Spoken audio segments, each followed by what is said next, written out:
With this video, we start the study of the course Mechanics of Materials. This subject is also known as Strength of Materials or Mechanics of Deformable Solids. This course continues from the previous course Engineering Mechanics Statics. Therefore, you are expected to have solid foundation in statics, and if that is not the case, I strongly encourage you to review statics before starting this course. In this course, we will still be dealing with objects that are in static equilibrium.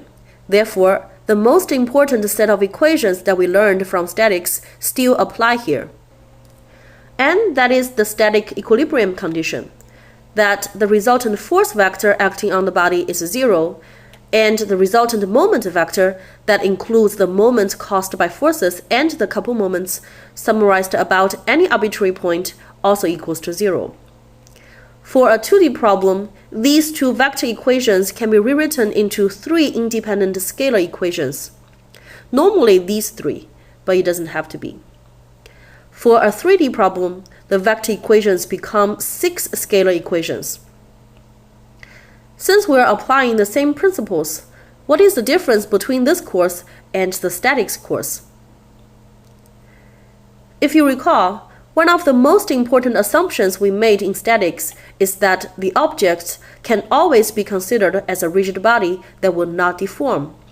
But of course, that cannot be true, because if that is the case, then we can literally make buildings and bridges with paper-thin materials that are still able to sustain as much loadings as we want, since they will never deform and therefore never fail under heavy loads. But real materials do deform, and different types of materials have different mechanical properties and therefore different applications. And that is what this course studies. We want to know how materials behave under loadings, so that we can use this knowledge to design structures that are both economic and strong enough to meet the requirements. Before we officially start, I want to first ask you to imagine several scenarios and consider several questions. Scenario 1. Imagine there is a solid shaft made of a certain material, and a machine starts to apply axial forces on it, and the force is gradually increasing. When the force reaches, say, just 10 kN, the shaft fails. It looks like this 10 kN is a very critical value, since it marks the point of failure for these materials. Now imagine another shaft made of the same materials, same length, same density, but it's significantly thicker. And the same machine applies the same 10 kN axial loading to this shaft. The question is, as you may have already guessed, will the second shaft also fail under this same critical loading? Your answer is probably no.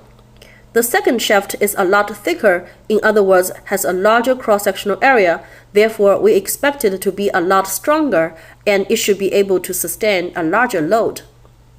This tells us that it seems that the actual magnitude of the loading is not critical to determine how the material behaves. That seems to be determined by force over area, and this is known as a stress. Scenario 2. I am holding the same chopstick, but in image 1 I am twisting it, and in image 2 I am bending it. Let's assume I am applying exactly the same couple moments on the chopstick, but in different directions. The question is, will the chopstick behave the same in these two situations? The answer again is no. From your own experience, you can probably tell that from twisting the chopstick is going to split open, a failure from shear stress, while from bending the chopstick will break open, a failure from normal stress. This tells us that even if we apply the same loading on the same member, depending on where and or how we apply it, the material will behave differently. Scenario 3. Imagine the same situation that I'm bending this chopstick, and again, as illustrated here, my fingers apply the couple moments on the two edges of the chopstick. The question is, will the chopstick fail at where the loadings are applied? In other words, will the chopstick fail at the edges? Again, from our experience, We know that the chopstick is most likely going to bulge up in the middle like this, and eventually breaks in the middle. This tells us that the deformation, even failure of a member, is not directly related to the external loadings, but is determined by the internal reactions developed in the member. Hopefully, through these simple scenarios and questions, you start to bear in mind that it is the internal reactions responding to the external loadings that causes the stress distribution in the material, shear stress or normal stress, and that leads to material deformation and even failure.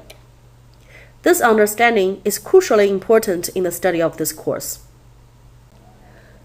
Now I would like to give you a general overview of this course. It might seem to you that in this course we are going to cover a lot of information, so I hope this overview can serve as an outline so it will be clear to you in terms of what skills you are expected to obtain and what kind of problem you are expected to solve after you complete this course. Normally we will start with a structure with given loading information. Then we need to determine all the external loadings, which normally means that we need to solve for the unknown support reactions. The support reactions are also external, if you recall. And then we need to determine the internal reactions in the member. Sometimes you only need to apply the method of sections once or twice if a specific location is given. But you might also need to make the internal reaction diagrams like shown in these two images to determine where the maximum internal reactions occur. By the way, you should have learned all these in the course of statics, so if your skills are rusty, you should review statics. From statics, we also learned that there are 4 types of internal reactions.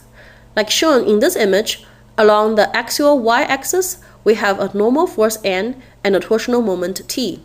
And along each of the x and z axes, we have a shear force V and a bending moment M. So overall, there are 6 components.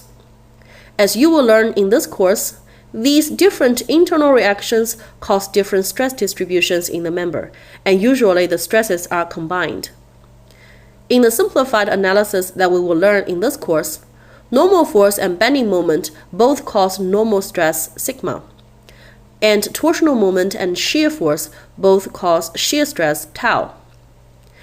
These equations consist the heart of this course.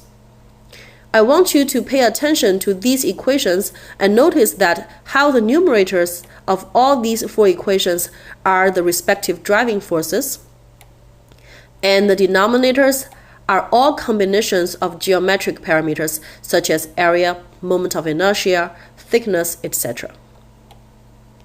And talking about geometric parameters, it is often necessary to do geometric analysis of the cross-sectional area of this member.